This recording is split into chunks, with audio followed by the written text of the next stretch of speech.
Hi everyone, I hope आप सब अच्छे होंगे। उम्मीद करता हूँ जब आप ये वीडियो देख रहे होंगे तब तक आपके सेकंड प्री बोर्ड्स भी खत्म हो चुके होंगे और अपना सिलेबस भी कंप्लीट कर चुके होंगे। बोर्ड से पहले प्रीवियस ईयर क्वेश्चंस करना उतना ही इंपॉर्टेंट है जितना वर्ल्ड कप से पहले प्रैक्टिस मैच खेलना।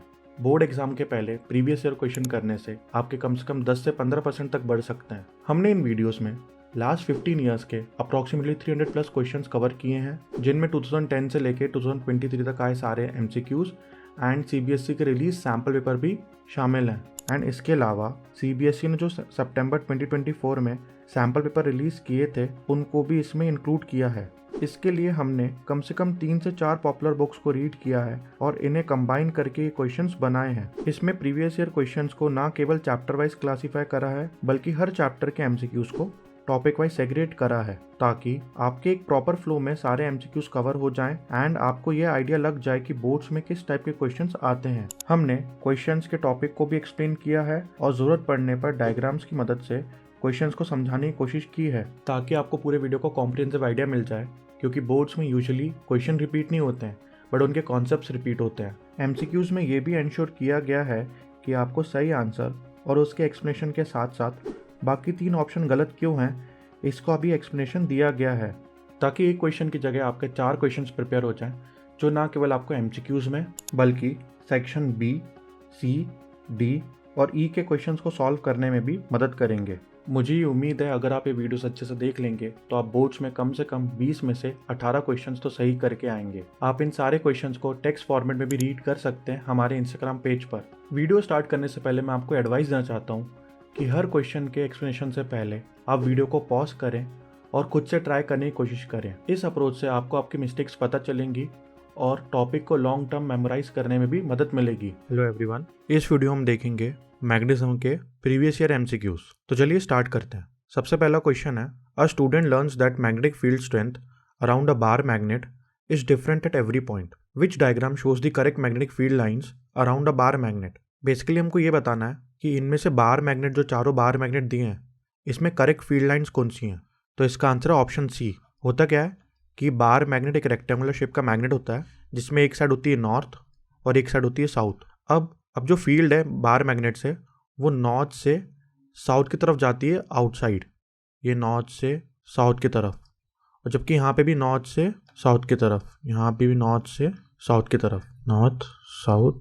ये सिमिलरली यहाँ से भी एक निकलेगी जो घूम के आएगी यहाँ पे। सिमिलरली यहाँ से भी एक निकलेगी जो बहुत लंबा रास्ता लगा के यहाँ आएगी। एक चीज़ और याद रखना कि जो भी पोल्स होते हैं, जैसे ये पोल है और एक ये पोल है, यहाँ पे जो फील्ड लाइंस की डेंसिटी होती है वो ज़्यादा होती है, मोर फील्ड, और यहाँ पे क्या होती है, कम होती है, तो लेस फील्ड।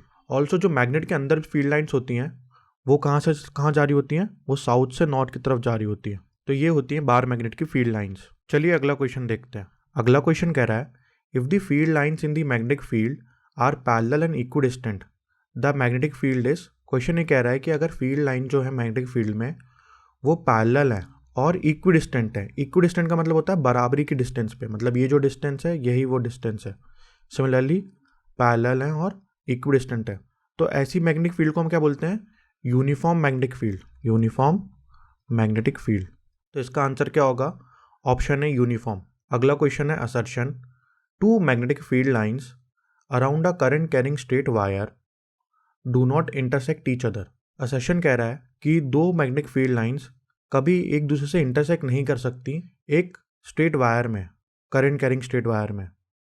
तो ये है ट्रू, कभी भी जो दो मैग्नेटिक फील्ड लाइंस एक दूसरे से इंटरसेक्ट नहीं कर सकती, क्योंकि जो मैग्नेटिक फील्ड लाइन होती हैं वो क्या बताती हैं, मैग्नेटिक फील्ड का डायरेक्शन बताती हैं। और मान लीजिए एक फील्ड लाइन ये है और एक फील्ड लाइन ये है, अगर मैं यहाँ पे मैग्नेटिक फील्ड का डायरेक्शन निकालूंगा तो ये यहाँ आएगा, और इस फील्ड लाइन से निकालूंगा तो वो यहाँ आएगा, और एक ही पॉइंट पे दो फील्ड का डायरेक्शन नहीं हो सकते, इसलिए कभी भी मैग्नेटिक फील्ड लाइन एक दूसरे से इंटरसेक्ट नहीं करती हैं। तो इसका रीज़न क्या दिया गया है, the magnitude of magnetic field produced at a given point increases as the current through the wire increases. अब ये भी स्टेटमेंट सही है। स्टेटमेंट कह रहा है कि अगर एक वायर है, अगर मैं उससे करंट बढ़ा दूंगा तो जो उससे फील्ड प्रोड्यूस हो रही थी उसकी स्ट्रेंथ भी बढ़ जाएगी। अब याद रखिएगा, जो एक करंट कैरिंग वायर होता है उसकी जो फील्ड लाइंस होती है वो कंसेंट्रिक सर्कल्स में होती हैं, और जैसे ही मैं करंट वायर से बढ़ाऊंगा जो फील्ड लाइंस का जो स्ट्रेंथ है वो भी बढ़ जाएगा। तो ये भी सही है, बट ये वाला पॉइंट इस पॉइंट को एक्सप्लेन नहीं कर रहा है।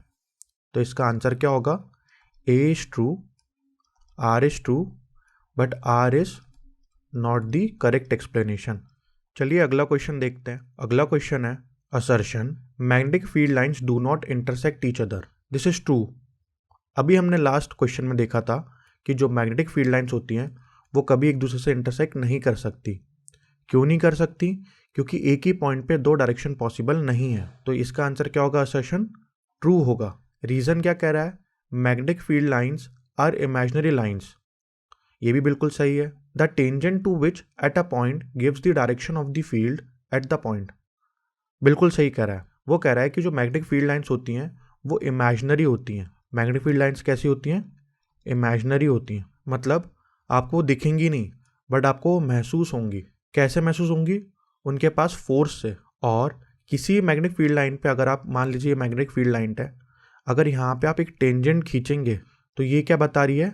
डायरेक्शन ऑफ द फील्ड बता रही है, डायरेक्शन ऑफ द फील्ड। तो ये स्टेटमेंट भी ट्रू है, लेकिन ये स्टेटमेंट इस स्टेटमेंट को जस्टिफाई नहीं कर रहा है। दोनों अलग अलग स्टेटमेंट है। तो इसका आंसर क्या होगा?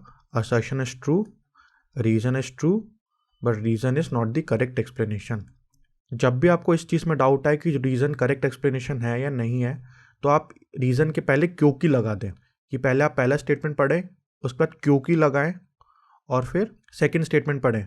अगर वो क्योंकि जस्टिफाई हो रहा होगा तो करेक्ट एक्सप्लेनेशन है, अगर वो नहीं जस्टिफाई हो रहा होगा तो वो नहीं है। चलिए अगला क्वेश्चन देखते हैं। अगला क्वेश्चन कह रहा है if the key in the arrangement as shown below is taken out, that means the circuit is made open.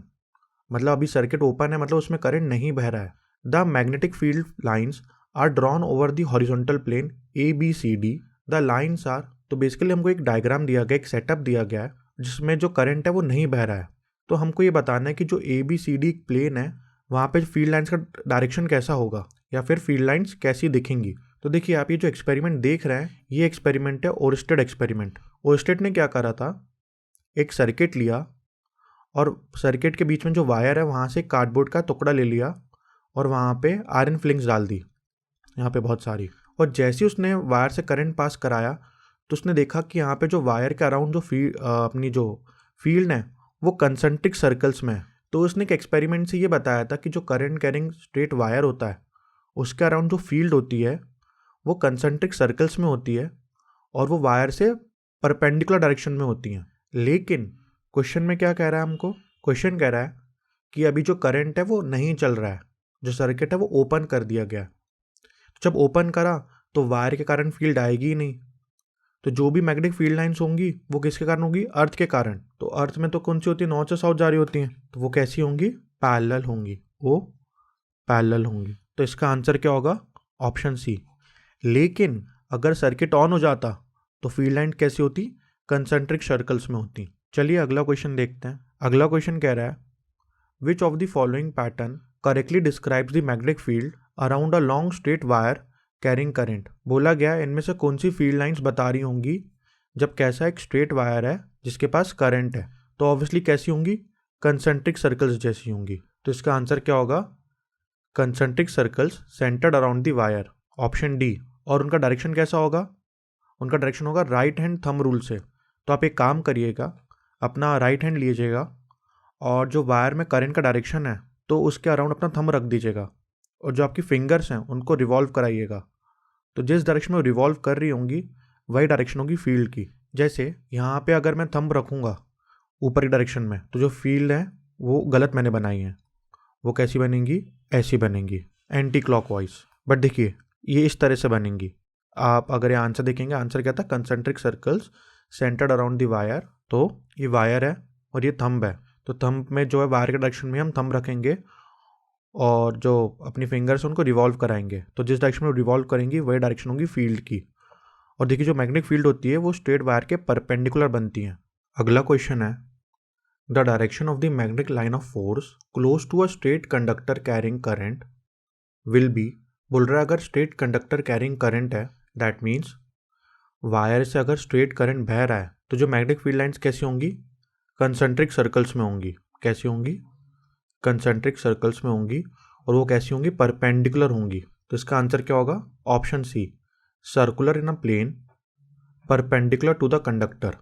तो आंसर क्या होगा, ऑप्शन सी। अगला क्वेश्चन है, a constant current flows in an horizontal wire in the plane of paper from east to west as shown in the figure. The direction of the magnetic field will be north to south at a point. हमको बोला गया है कि current carrying wire है जिसमें से current कहाँ से बह रहा है, ईस्ट टू वेस्ट बह रहा है, मतलब ये डायरेक्शन है करंट का। तो हमको बताना है कि जो फील्ड होगी वो नॉर्थ टू साउथ कहाँ पे होगी। तो ऑप्शन है directly above the wire, option be directly below the wire, located in the plane of the paper on the north side of the wire, located in the plane of the paper on the south side of the wire. तो देखिए हम क्या करेंगे basically, ये imagine, ये जो question है वो 3D क्वेश्चन है और ये इंपॉर्टेंट क्वेश्चन है। इसमें आप इमेजिन करिए, मान लीजिए ये जो है ये क्या हमारा नॉर्थ डायरेक्शन है और ये साउथ डायरेक्शन है, और ये हमारा क्या है, ये हमारा ईस्ट है और ये हमारा वेस्ट है। तो जो करंट है वो कैसा बह रहा है, ईस्ट टू वेस्ट जा रहा है। तो अगर आप यहाँ पे थंब रखेंगे इस लाइन का राउंड, तो आपकी जो फील्ड कहाँ से आएंगी, ऐसी जाएंगी, इस तरह से कंसेंट्रिक सर्कल्स बन रहे होंगे। और फील्ड का डायरेक्शन क्या होगा हमेशा, ये क्योंकि ऊपर जा रहा है तो किस डायरेक्शन में होगा, ये क्लॉकवाइज डायरेक्शन में होगा। देखिए आपको ये देखना है कि कहाँ पे जो फील्ड का डायरेक्शन है वो नॉर्थ से साउथ की तरफ है। अब देखिए ये पॉइंट है, इसका डायरेक्शन कहाँ बनेगा, नीचे, इधर का डायरेक्शन नीचे, इधर का डायरेक्शन नीचे, और ये कहाँ बनेगा, ऊपर, ये ऊपर, ये ऊपर। तो देखिए नॉर्थ डायरेक्शन, नॉर्थ से जो साउथ का डायरेक्शन वो कहाँ पे है, नीचे की तरफ है। तो ये कहाँ पे पॉसिबल होगा, डायरेक्टली बिलो दी वायर। इसका आंसर क्या होगा, ऑप्शन बी। ये थोड़ा सा 3D फिगर है इसलिए आपको हो सकता है कन्फ्यूजन हो जाए थोड़ी सी। आप इसको ऐसे समझ सकते हैं, जो हमारा करंट है वो कहाँ जा रहा है, बेसिकली वो जा रहा है ईस्ट से वेस्ट की तरफ, ये जा रहा है। और जब हमने कंसेंट्रिक सर्कल्स बनाए तो आप ये देखिए, अब देखिए ये करंट कहाँ से जा रहा है, ईस्ट से वेस्ट की तरफ जा रहा है। दैट मीन्स जो फील्ड का डायरेक्शन कैसा होगा, ये यहाँ पे, ये यहाँ पे, ये यहाँ पे, ये यहाँ पे। आप कुछ मत करिए, यहाँ पे थंब रख दीजिए इस डायरेक्शन में। और नीचे कैसे होगा, ऐसा, ऐसा, ऐसा, ऐसा।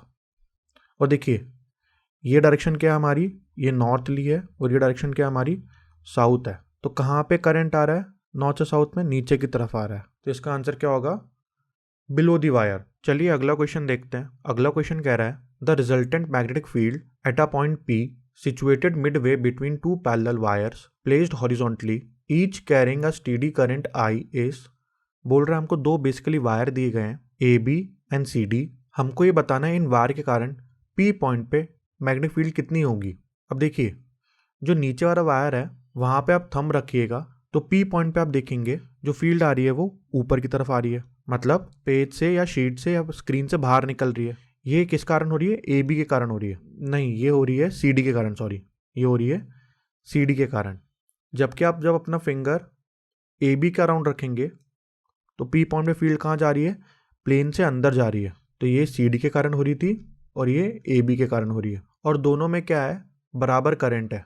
तो ये जो फील्ड है एक दूसरे को कैंसिल आउट कर देंगी, तो P पॉइंट पे नेट फील्ड कितनी होगी, 0 होगी। आई होप आपको राइट हैंड थंब रूल इस्तेमाल करना आता होगा। सी आपके लिए दो रूल्स बहुत इंपॉर्टेंट हैं, पहला राइट हैंड थंब रूल और दूसरा फ्लेमिंग्स लेफ्ट हैंड रूल। क्योंकि जो मैग्नेटिज्म चैप्टर है उसमें फील्ड का डायरेक्शन बहुत इंपॉर्टेंट है, तो अगर आपको ये दो रूल्स आते होंगे अच्छे से तो आप इजीली क्वेश्चन कर पाओगे। चलिए अगला क्वेश्चन देखते हैं। अगला क्वेश्चन कह रहा है, the correct pattern of the magnetic field lines of the field produce by a current carrying circular loop is. तो बेसिकली हमको एक सर्कुलर लूप दिया गया है जिसमें करंट बह रहा है, तो हमको बेसिकली बताना क्या है, डायरेक्शन बताना है करंट का। डायरेक्शन नहीं बताना करंट का, हमें बताना है डायरेक्शन ऑफ फील्ड। तो देखिए जहाँ पे वायर होंगे, अब देखिए ये वायर का जो टॉप एरिया है ये वाला आप देखिए, तो यहाँ पे तो कंसेंट्रिक सर्कल्स होने चाहिए, और जैसे जैसे हम दूर जाते जाएंगे हमें इलेप्टिकल पाथ दिखता जाएगा। तो देखिए कंसेंट्रिक सर्कल इसमें है ही नहीं और इसमें इलेप्टिकल पाथ नहीं है, ये जो आप लाइंस दिख रहे हैं इस वाले में, तो B तो नहीं होगा, D भी नहीं होगा, तो A और C करेक्ट रिप्रेजेंटेशन है। लेकिन देखिए वायर के अंदर जो फील्ड है वो हमेशा साउथ से नॉर्थ की तरफ जाती हैं और बाहर नॉर्थ से साउथ की तरफ जाती हैं। अब देखिए यहाँ से जो फील्ड है वो नॉर्थ से कहाँ जा रही है, साउथ की तरफ जा रही है बाहर, और अंदर कहाँ आ रही है, साउथ से नॉर्थ की तरफ, जबकि यहाँ पे उल्टा हो रहा है। तो ये गलत है और ये सही है। जैसे मान लीजिए ये वायर है और ये हमारा साउथ से नॉर्थ है, तो हमेशा जो फील्ड होंगी वो नॉर्थ से साउथ की तरफ जा रही होंगी, आउटसाइड, नॉर्थ से साउथ की तरफ, ऐसे। चलिए अगला क्वेश्चन देखते हैं। अगला क्वेश्चन कह रहा है assertion on freely suspending a current carrying solenoid it comes to rest in the geographical north south direction. Assertion कह रहा है कि अगर हम एक करंट कैरिंग सोलेनॉइड को फ्रीली सस्पेंड कर देंगे तो वो हमेशा नॉर्थ साउथ डायरेक्शन में आ जाएगा, विच इज़ ट्रू। इसका रीज़न दिया गया है one end of the current carrying solenoid behaves as a north pole and other end of the solenoid behaves as a south pole just like a bar magnet. This is also true. And जो reason है वो correct explanation दे रहा है। होता क्या है basically, मान लीजिए ये सोलेनॉइड है, ये देखिए सर्कुलर लूप बना दिया, ये सोलेनॉइड है और इसको आपने सर्किट से कनेक्ट कर दिया। तो ये किसकी तरह काम करता है, ये बेसिकली बार मैग्नेट की तरह काम करता है। और सोलेनॉइड क्या होता है, टेम्परेरी मैग्नेट होता है, जबकि बार मैग्नेट क्या होता है, परमानेंट मैग्नेट होता है। दैट मीन्स जब तक आप सोलेनॉइड में करंट दे रहे हो तब तक वो मैग्नेट की तरह काम करेगा, उसके बाद नहीं करेगा।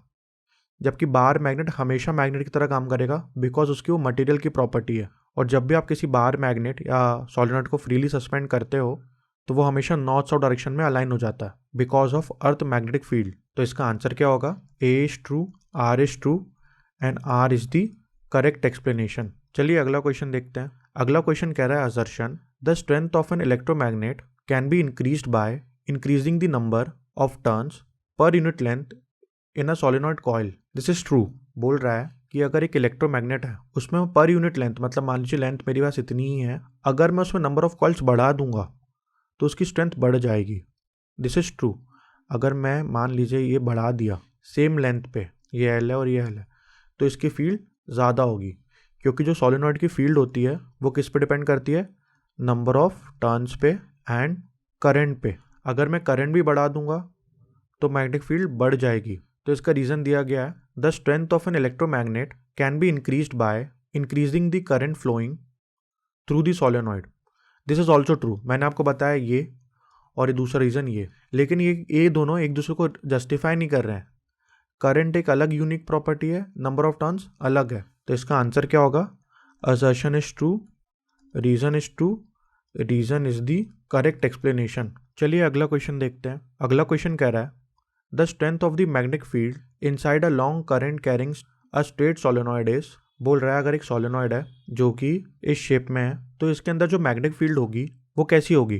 तो याद रखिएगा जो करंट कैरिंग सोलेनॉइड होता है उसके अंदर जो मैग्नेटिक फील्ड लाइंस होती हैं अंदर वायर के अंदर, ये कैसी होती है, हमेशा यूनिफॉर्म होती हैं। दैट मीन्स ये हमेशा हर पॉइंट पे सेम होती हैं। तो इसका आंसर क्या होगा, option C, same at all point. आप ये सोलेनॉइड देख सकते हैं, यहाँ से करंट आ रहा है, ये सर्कुलर लूप है, और जो मैग्नेटिक फील्ड लाइंस होती हैं जस्ट लाइक बार मैग्नेट होती हैं, हमेशा कहाँ से जा रही होती हैं, नॉर्थ से साउथ की तरफ जा रही होती हैं। तो देखिए आउटसाइड तो ऐसी जा रही हैं, लेकिन इनसाइड कैसी हैं, वो यूनिफॉर्म है। और सोलेनॉइड के पास भी जो उनके पोल्स होते हैं यहाँ पे, वहाँ पे फील्ड ज़्यादा होती है जबकि दूर पे कम होती है। चलिए अगला क्वेश्चन देखते हैं। अगला क्वेश्चन कह रहा है the magnetic field inside a long straight current carrying solenoid is. Again देखिए सेम क्वेश्चन आ गया 2023 में। क्वेश्चन कह रहा है कि जो मैग्नेटिक फील्ड लाइंस होती हैं सोलेनॉइड के अंदर वो भी किस तरफ, इनसाइड, वो कैसी होती हैं, same at all points, option D. अगला क्वेश्चन है among the following statements the incorrect statement is option A the field lines inside the solenoid are in the form of straight lines, which indicates that the magnetic field is uniform at all points inside the solenoid. See, हमको question में incorrect statement बताना है, और जो पहला statement है वो बिल्कुल सही है। स्टेटमेंट कह रहा है कि जो सोलेनॉइड होता है उसके अंदर जो मैग्नेटिक फील्ड होती हैं वो स्ट्रेट लाइंस में होती हैं, और इसका मतलब ये होता है कि वो सारी कैसी हैं, यूनिफॉर्म है। तो पहला स्टेटमेंट तो सही है। अगला ऑप्शन है the strong magnetic field produced inside the solenoid can magnetise the soft iron placed inside it. Question कह रहा है कि जो सोलेनॉइड है अगर मैं उसके अंदर सॉफ्ट आयरन रखूँगा तो क्या वो मैग्नेटाइज होगा। हाँ बिल्कुल होगा। क्यों, क्योंकि सोलेनॉइड के अंदर क्या एक मैग्नेटिक फील्ड है जो कि सॉफ्ट आयरन को मैग्नेटाइज कर देगी। तो ऑप्शन बी भी सही है। ऑप्शन सी देखते हैं the pattern of the magnetic field associated with the current carrying solenoid is different from the pattern of the magnetic field around a bar magnet. बोला गया है कि जो सोलेनॉइड की मैग्नेटिक फील्ड होती है वो बार मैग्नेट जैसी नहीं होती है। ये स्टेटमेंट गलत है। क्यों, क्योंकि सोलेनॉइड की जो फील्ड होती है वो बार मैग्नेट जैसी ही होती है। बस ये है कि सोलेनॉइड जो होता है उसमें हम करंट से उसकी मैग्नेटिक फील्ड जनरेट करते हैं, जबकि जो बार मैग्नेट होता है वो नेचुरल मैग्नेट होता है। ऑप्शन डी क्या है? The north end the south pole exchange position when the direction of current through the solenoid is reversed. ये स्टेटमेंट भी सही है। कह रहा है कि जो मैग्नेटिक फील्ड होती है सोलेनॉइड के अंदर वो अपना डायरेक्शन चेंज कर लेती है जब डायरेक्शन करंट का जो होता है वो रिवर्स हो जाता है। तो इसका आंसर क्या होगा? Option C. चलिए अगला क्वेश्चन देखते हैं। अगला क्वेश्चन कह रहा है assertion the strength of the magnetic field produced at the centre of the current carrying circular coil increases on increasing the number of turns in it. मतलब मान लीजिए एक करंट कैरिंग सोलेनॉइड है या फिर एक करंट कैरिंग सर्कुलर लूप है। हम जैसे जैसे उसके लूप्स बढ़ाते जाएंगे वैसे वैसे फील्ड बढ़ती जाएगी। क्यों बढ़ती जाएगी? सपोज मान लीजिए ये एक सर्कुलर लूप है। अब यहाँ पे करंट का डायरेक्शन है, उसके कारण एक फील्ड जनरेट होगी। यहाँ पे भी सेम डायरेक्शन है, उसके कारण एक फील्ड जनरेट होगी। यहाँ पे भी सेम डायरेक्शन है तो उसके कारण एक फील्ड जनरेट होगी। यहाँ पे भी तो एक फील्ड जनरेट होगी। और ये छोटी छोटी फील्ड जो होती हैं वो ऐड हो जाती हैं। और जैसे ही हम उसको बढ़ाते हैं, सपोज मान लीजिए यहाँ पे अब मैंने बढ़ा दिए, तो डायरेक्शन तो करंट की वही है सर्कुलर लूप में, तो जो फील्ड है वो ऐड होती जाती हैं। जो ओवरऑल फील्ड है वो ऐसे बढ़ जाती है। तो इसका रीज़न क्या दिया गया हमको? रीज़न दिया गया है the current in each circular turn has the same direction and the magnetic field due to each turn then just adds up. जो कि बिल्कुल सही है। क्यों? क्योंकि सर्कुलर लूप में एक सी डायरेक्शन होती है तो जो मैग्नेटिक फील्ड होती है वो ऐड हो जाती है। तो इसका आंसर क्या होगा? A is true, R is true and R is the correct explanation. तो A is true, R is true and R is the correct. चलिए अगला क्वेश्चन देखते हैं। अगला क्वेश्चन कह रहा है a uniform magnetic field exist in a plane of paper pointing from left to right as shown in the figure. In the field an electron and a proton moves as shown. The electron and the proton experience. मान लीजिए एक field है magnetic field जो किस direction में है? Left to right में है। और हमको क्या दिया गया? एक इलेक्ट्रॉन दिया गया है जो कि नीचे जा रहा है और एक प्रोटॉन दिया गया है जो कि ऊपर जा रहा है। हमको बताने कि दोनों में फोर्स कैसी लगेगी। अब सी देखिए दोनों की जो फील्ड की डायरेक्शन है वो कैसी है? इस डायरेक्शन में। और प्रोटॉन क्या होता है? पॉजिटिव चार्ज होता है। तो करंट का डायरेक्शन कैसा होगा? ऊपर की तरफ। और इलेक्ट्रॉन कैसा होता है? नेगेटिव चार्ज होता है। तो करंट का डायरेक्शन उसके अपोजिट होता है। दैट मीन्स इसमें भी करंट का चार्ज ऊपर होगा।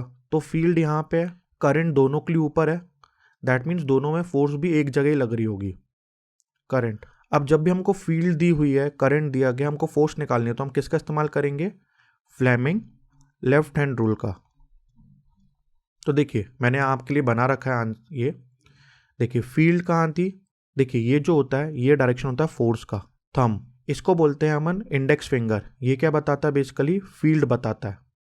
फील्ड को बी से डिनोट करते हैं, मैग्नेटिक फील्ड को। और करंट को किससे करते हैं? आई से। हमेशा याद रखिएगा FBI, फोर्स, फील्ड और करंट। जो अपना थंब होता है वो फोर्स होता है, जो इंडेक्स फिंगर होती है वो फील्ड होती है, और जो मिडिल फिंगर होती है वो करंट होती है। अब देखिए जो फील्ड थी वो इस डायरेक्शन में जा रही थी और जो करंट था दोनों के लिए ऊपर जा रहा था। तो थंब किस साइड जा रहा है? प्लेन के अंदर जा रहा है। थंब का जा रहा है? प्लेन के अंदर जा रहा है। तो इसमें फोर्स कहाँ होगी? Force both pointing into the plane of the paper. Option A is correct, क्योंकि दोनों के लिए जो फोर्स कहाँ जा रही होगी? इनटू द प्लेन जा रही होगी। आप यहाँ ध्यान से देखिए थंब कहाँ जा रहा है? प्लेन के अंदर जा रहा है।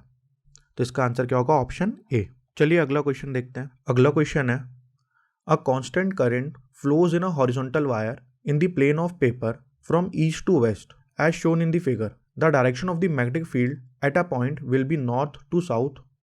सी ये सेम क्वेश्चन पहले भी आ चुका है। ये क्वेश्चन क्या है? 2010 में। आप देखिए मैं आपको पहले दिखाता हूँ। अभी अपन ने सॉल्व करा जस्ट। कहाँ गया? ये देखिए ये सेम क्वेश्चन है, 2023 में आया है और यही सेम क्वेश्चन 2010 में आया है।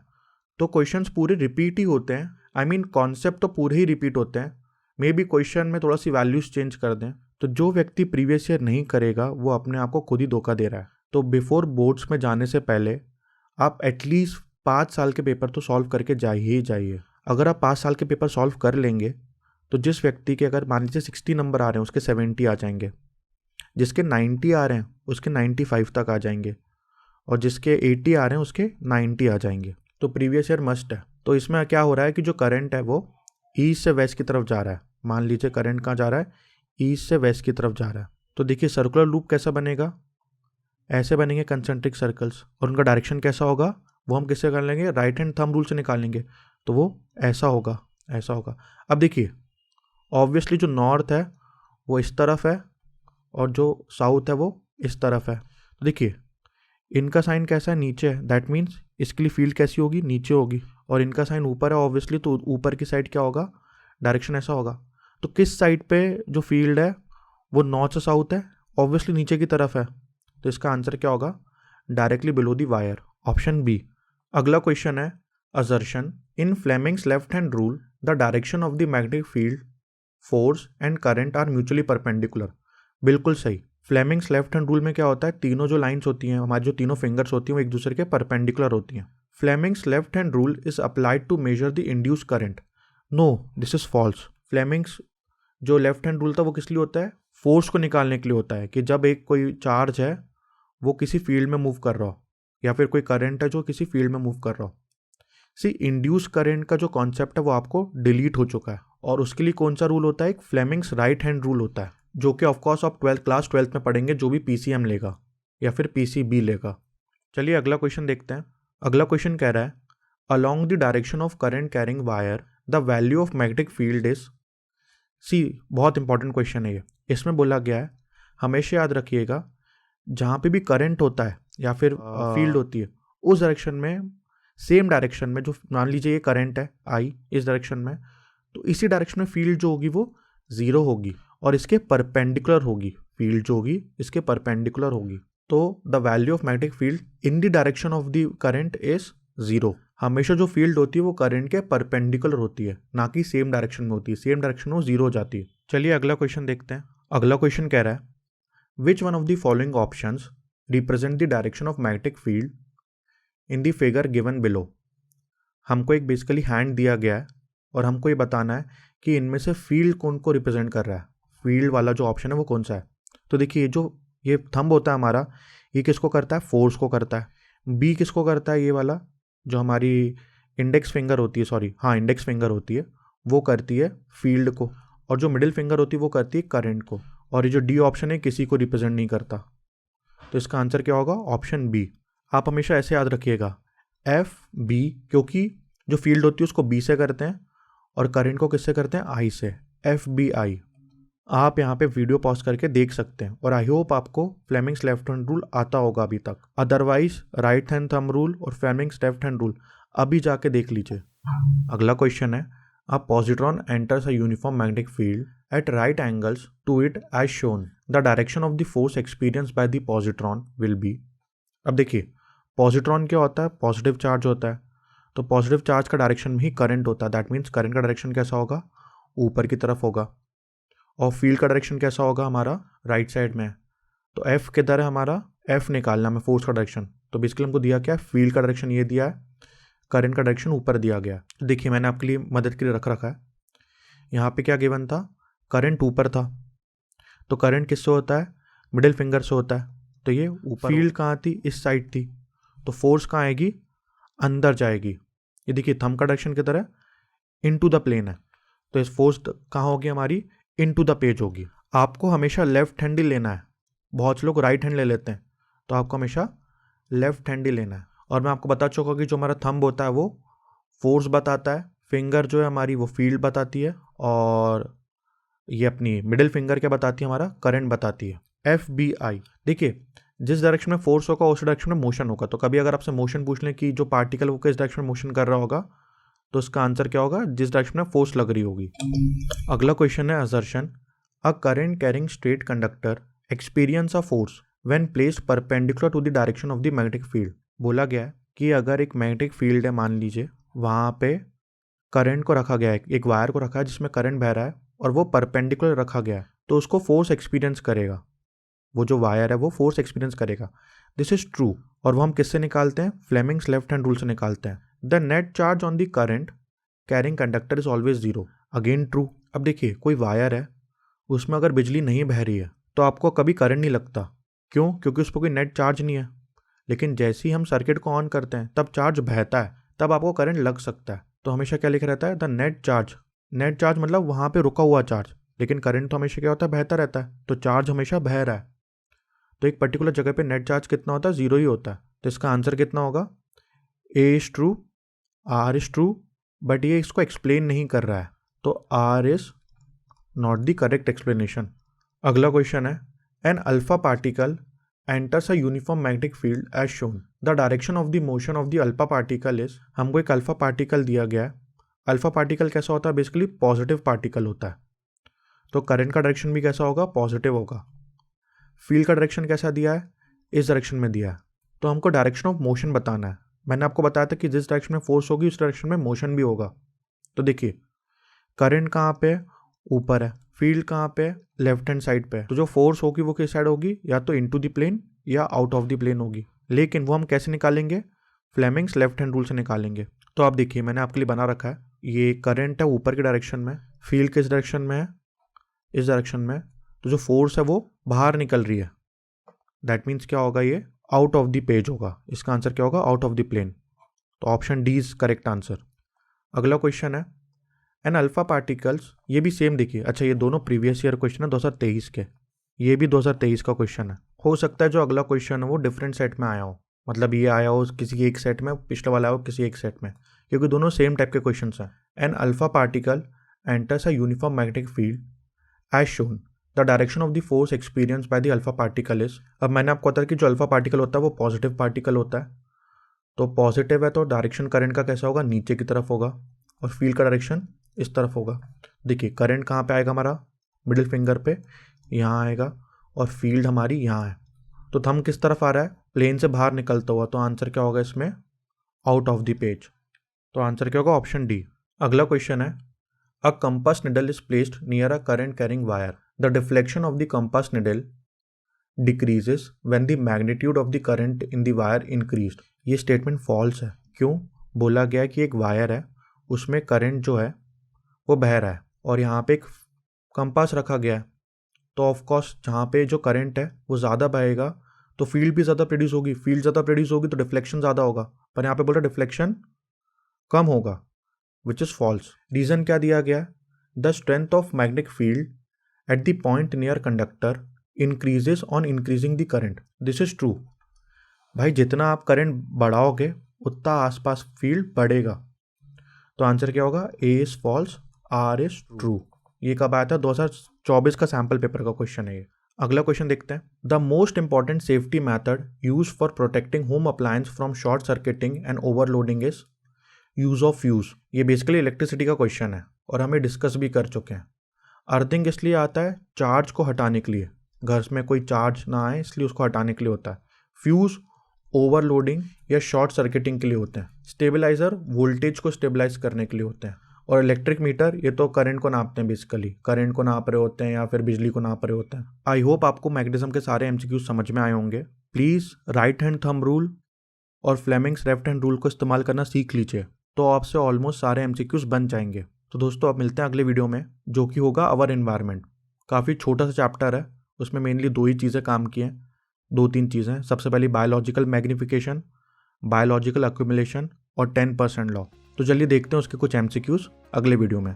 तब तक thank you and have a nice day. हमने ये वीडियो काफ़ी मेहनत से बनाया है और हर एक वीडियो बनाने में काफ़ी मेहनत लगती है। अगर आपको ये वीडियो पसंद आया हो तो अपने फ्रेंड्स के साथ भी शेयर करें, और अगर आपको कोई डाउट्स हैं तो हमें कमेंट सेक्शन में भी आप बता सकते हैं। तो मिलते हैं अगले वीडियो में, तब तक thank you and have a nice day.